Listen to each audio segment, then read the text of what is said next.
helping you with real estate, Mr. Mike Johnston. Welcome everybody.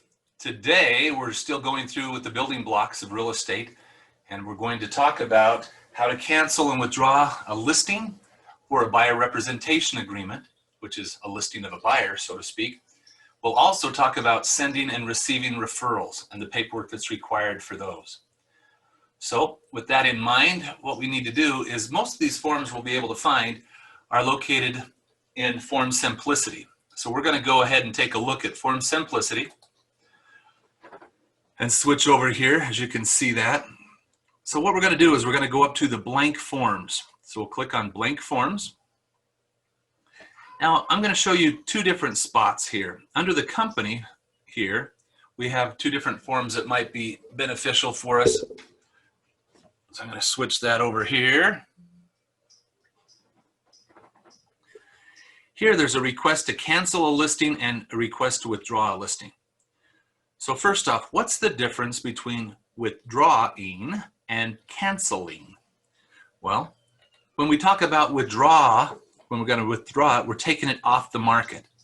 So we would use this particular form when somebody's wanting to take it off the market temporarily to do some work. Maybe it's around Christmas time or Thanksgiving for the holidays. They want to slow things down. Or somebody comes in and says, hey, we've thought about not selling. So I don't recommend that you cancel a listing, but you'd rather withdraw it. What does that mean? It's withdrawn. We're no longer marketing it for sale, but you still have a valid listing. So if the seller goes around you because I'm for sale by owner, or somebody came to the property to look at, not a for sale by owner, a buyer came to the property and says, hey, we could save some money if we don't use the real estate firm. This right here protects you. You still have a valid listing.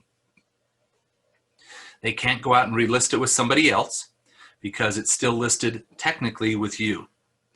So that's our office policy. If someone wants to end something, we would withdraw the listing, not cancel it.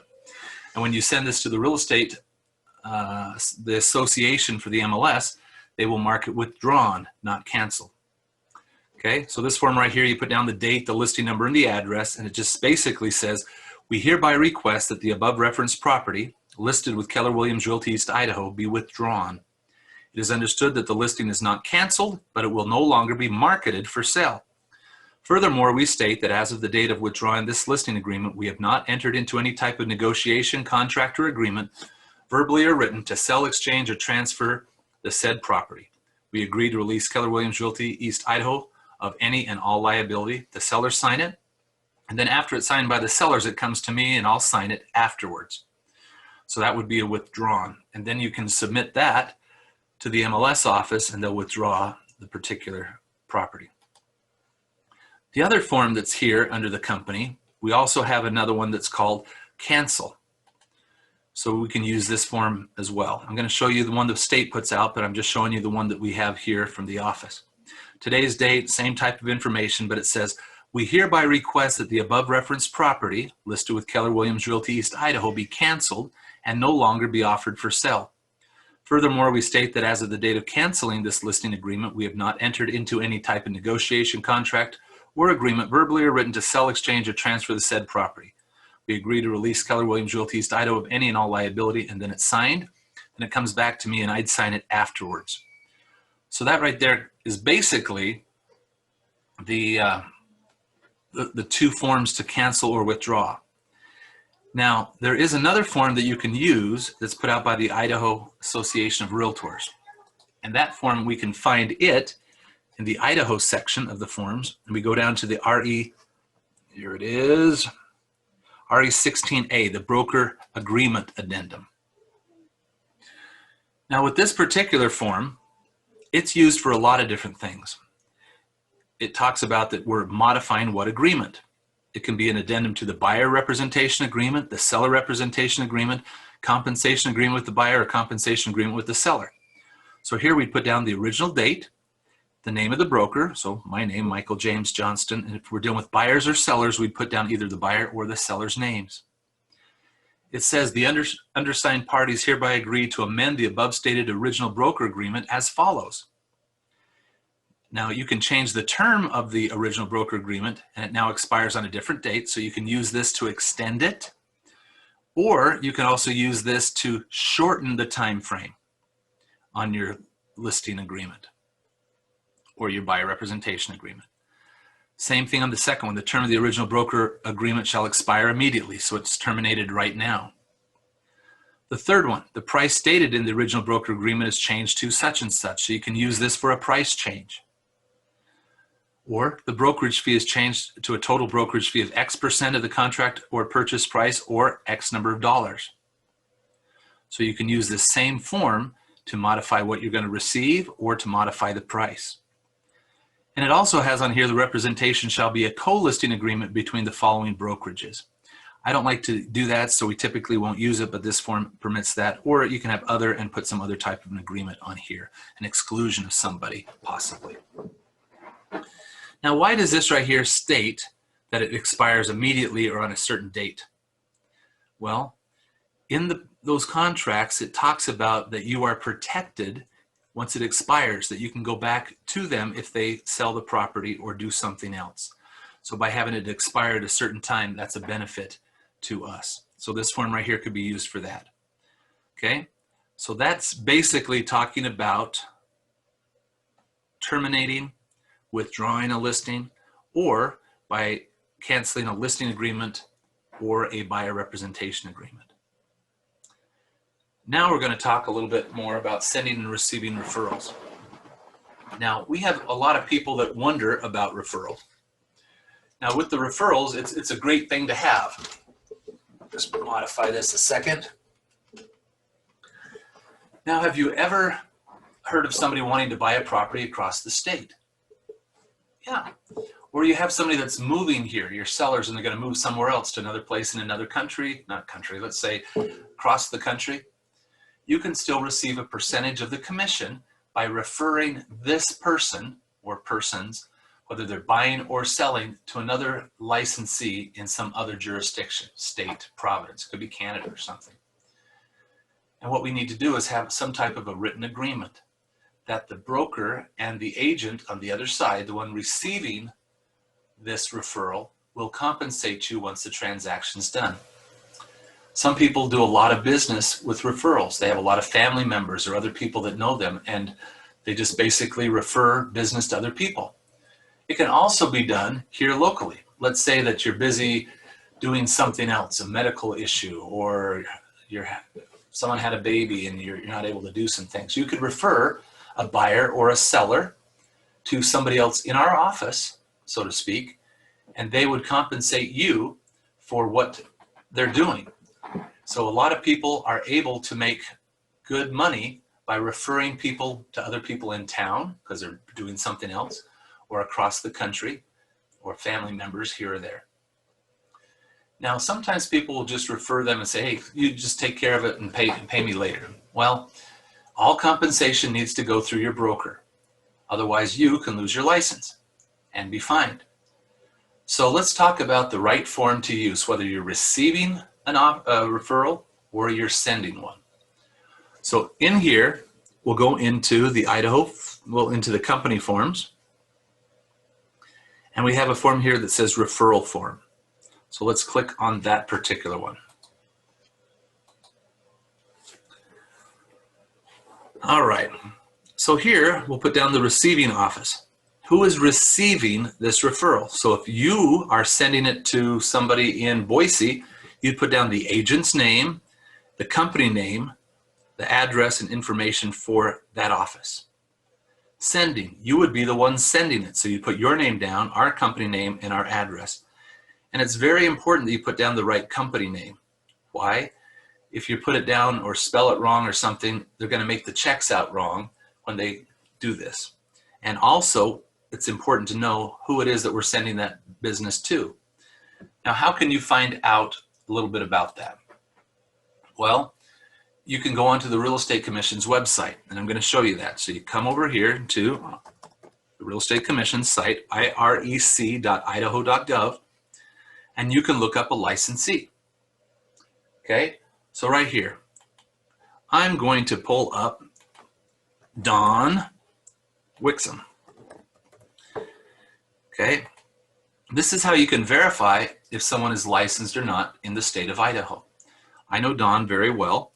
Don works for RE/MAX over in Nampa, and he has sent me a referral. So I'm working with some people for him. So by pulling this up, I can see who he works for. The company name is Executives LLC, but the doing business as is RE/MAX Executives. Has the address and information here. It shows that his license is active. If it showed inactive or expired or terminated or something, then we'd have a problem because he has to be active to receive compensation. It shows his information here. So I type this information in onto our form over here on the referral form. So I have that. Also, I'm able to find out who his broker is. So I click down here where it says view this company information. Here it shows the company and it shows it's Yuri Bianco. So that would be the broker. So that's who I'm expecting to have signed this document. It's also good to have this information in case you're trying to find out who the agent is and if you need to talk to their broker because they're doing something that's not exciting. So you have that same type of stuff there. But coming back to the referral form, so you'd fill that out, and that way you can see that it's a legitimate company and you know who it is that's receiving it. Sending, same type of thing. We put down our information on there. Keller Williams Realty East, Idaho on Merlin Drive. We put that information down. Now here, if it's a seller referral, so you're sending a listing to this person, or it could be a buyer referral. Sometimes it could be both. It's somebody that's living in Nampa that's going to sell, and they're also going to buy another property there in Nampa. You could refer them for both things, for selling and for buying. And like I mentioned earlier, some agents can do a lot and earn a lot of money from referrals. I like to have my family members refer me. In fact, today, my sister and her husband who are moving here from over in the Fruitland, Payette area, contacted me and asked me to refer them to an agent. They had chosen an agent that they'd like, but they asked me to refer them to her. So I filled it out, sent that information over, and she and her broker will sign that. And I'm able to receive 25% of whatever it is on the listing side of that commission. So it's something simple that I'm able to do, and there's not a problem at all to do that as long as I'm licensed and the other person is as well. Okay, so let's continue on here looking at this form. So we can put down the seller information. You put down their names and information to contact them, what they're looking for. Or if it's a buyer, you can put down the buyer information. Is there a new employer? Are they transferring? That type of information here. Then they can mark on here that they're accepting that. Now here's where we put down the percentage. We accept this referral and when the sale is consummated, we agree to send X% of the gross commission as a referral fee. We will enclose details of the sale with the check. Typically, it would be 25%. However, you can have this be modified, and I've seen people, depending on the market area, maybe only 20%. I've seen 30% or higher than that. So it's whatever you negotiate. It's always best to talk about it before you send the form over, and then when you get it back, make sure that it's marked the way that you had discussed it. Okay, so that's how you would either receive one, and many of the other offices and companies have their own form, and it could be slightly different. It could say that X% of the buying side or X% of the selling side. So they might word it differently, but it's basically the same thing. Some states have an official form that they use, like the California Association of Realtors. They have a form for referrals. However, on their form, they also have a spot where it can say it's going to be co-listed. We had one agent in our office that received this document from California, and it said to be co-listed with so-and-so from California who doesn't have an Idaho license. I didn't sign the form. They didn't send it to me. The agent signed the form and sent it back. Well, come to find out, this agent ended up being looked over by the Real Estate Commission and was fined for doing what had happened because they had co-listed property with somebody in another state. We don't want that to happen to you. So if you ever have a form like this that you need signed by me, if we're receiving a referral, send it to me as a PDF file. That way I can modify anything that we need to before signing it and sending it back to you. Other times people will ask you for our tax ID number, and some of these forms will have the tax ID number spot on there, so I can enter that as well. And it's only able to be done if I have the access to the form and be able to modify it, not electronically signing it, but getting it received as a PDF. So it's important to do that. A couple other things that I wrote down here to talk about when we're dealing with this type of stuff. Let me just switch here. Okay, now the reason we have the company name is so we can get the checks right and verify the business name that they're licensed, and we can make sure everything's correct on there.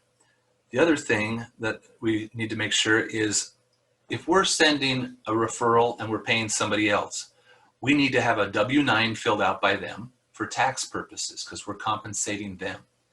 We many times will ask for a copy of their broker's license, especially if it's if they're out of state or this is the first time we've sent a referral to them. If we've done it before, then you can always add into your file, into your opportunity, you can put the information there that we need that shows that this person is valid and that we can send referrals to them and they can be compensated.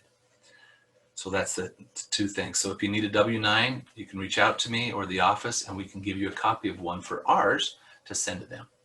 Sometimes people will ask for the broker's license number. Then I can give you that. Or they'll say they want the company license number, which is different. And we can give you that as well if you need it, depending on what the forms say that they're wanting. Okay.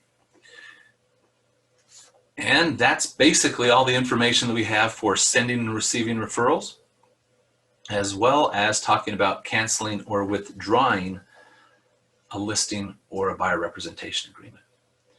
So if you have any additional questions, you can rewatch this particular presentation. And if you like it, please remember to subscribe so I can get the additional numbers on there for the number of people that are subscribing to this YouTube channel. Have a great day.